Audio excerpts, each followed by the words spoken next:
While Elon Musk tweets and Jeff Bezos rockets to space, Bernard Arnault quietly became the richest person on Earth by selling handbags that cost $40 for $5,000. This video shows how Arnault built a luxury empire worth hundreds of billions without flashy stunts or social media drama. We'll explore his rise, hostile takeovers, acquisitions of over 75 luxury brands, and why selling luxury goods is smarter and more stable than building tech companies. By the end, you'll see why a simple handbag can make more money than a billion-dollar app or rocket. Stick around to understand how Arnault turned human desire for status into unstoppable wealth, and why this quiet billionaire's empire will outlast any tech trend. Most people think billionaires get rich by inventing the next big tech product. Arnault proves the opposite. He became richer than Elon Musk, not by coding apps or building rockets, but by selling luxury items that people feel they absolutely need. This wasn't luck. It was strategy, psychology, and smart business moves. By the end, you'll understand why tech billionaires chase attention while Arnault quietly dominates the world, year after year, without anyone noticing. Who is Bernard Arnault? Bernard Arnault is a French businessman, but he's not a household name like Musk or Bezos. He is the CEO and controlling shareholder of LVMH, the world's largest luxury goods company. Arnault started as an engineer in his family's construction business, but he quickly realized that making products wasn't enough. People had to desire them. Arnault has a calm, quiet presence. He doesn't tweet, post on Instagram, or make headlines. He prefers strategy over spectacle. Instead of building flashy apps or rockets, he buys brands, strengthens them, and controls the market. His goal is simple. People will pay enormous amounts for products that signal wealth, status, and taste. Arnault isn't chasing fame. He's building a dynasty. The hostile LVMH takeover. In the 1980s, Arnault made his first bold move, taking control of LVMH, a giant holding company of luxury brands. This takeover wasn't friendly. He partnered with Guinness, used clever financial strategies, and outmaneuvered competitors to win control. This was corporate warfare at the highest level. Arnault didn't just want to run a company, he wanted an empire. From that moment, he began acquiring other luxury brands aggressively, buying companies that were struggling or undervalued and turning them into highly profitable parts of LVMH. This move shocked the business world because most billionaires at the time were focused on tech, oil, or finance.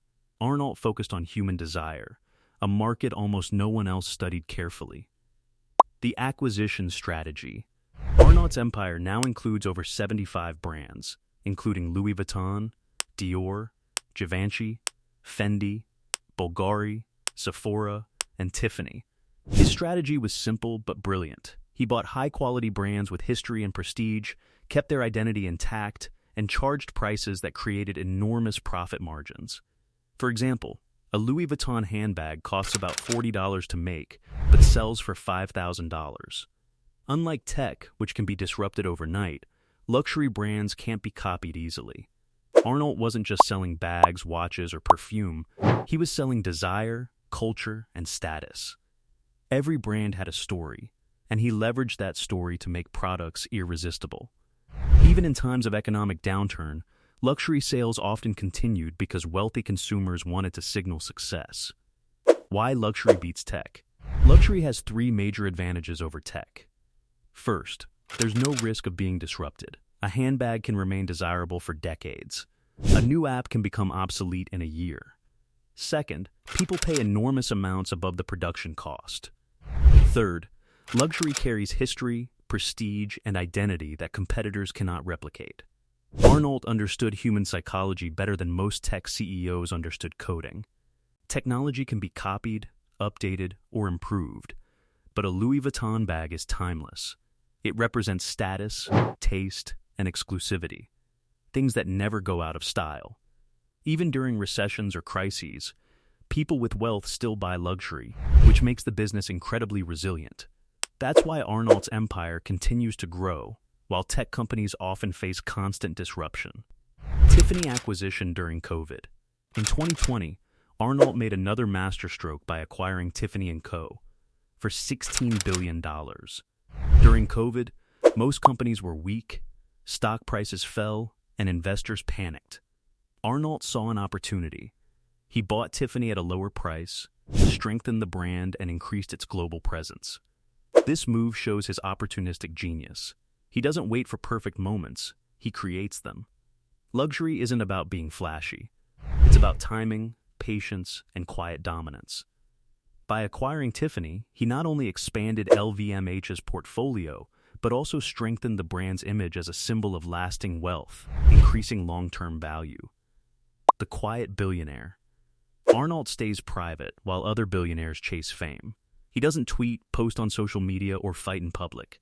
Instead, he makes calculated acquisitions, focuses on profitability and brand strength, and plans succession carefully, keeping his family in leadership positions. Arnault understands that attention is not wealth. Tech billionaires often mix the two, making headlines but not always building long-term value. Arnault focuses on human desire, building a multi-generational empire that will endure beyond his lifetime. Even today, he is calm, deliberate, and rarely seen in the press. He lets the brand speak for him. How the business model works. The LVMH model is simple but brilliant. He buys or creates high-quality, desirable products, keeps supply limited to increase perceived value, maintains the brand's prestige and story, and charges prices far above cost. This model works because people want what is exclusive and are willing to pay for status, not just the product. Profit margins are enormous, often hundreds of times the production cost. This is why a bag, watch, or perfume can generate more profit than a billion-dollar tech startup, and it doesn't get disrupted overnight. Luxury also creates brand loyalty, meaning customers keep returning for new products. Tech products often require continuous reinvention to stay relevant. What can we learn from the man who quietly overtook Elon Musk? Build on human desires that never change. People will always want to show status and taste. Patience pays off. Don't chase fame, build slowly, acquire carefully. Focus on value, not attention. Followers on social media don't equal wealth. Control your empire strategically and plan for the next generation. Luxury isn't just about selling bags. It's about creating an ecosystem where people willingly pay huge amounts for symbolic value. Arnault proves that you can become the richest person in the world without ever chasing trends, tweets, or headlines. While tech billionaires fight in public and chase trends, Arnault quietly built an empire worth $230 billion. Handbags, watches, champagne, and perfume. All products with massive profit margins and lasting cultural influence. He bought Tiffany during a crisis, strengthened brands without destroying their identity, and created a multi-generational empire. No tweets, no stunts, no flashy PR, just strategy, patience, and understanding human desire.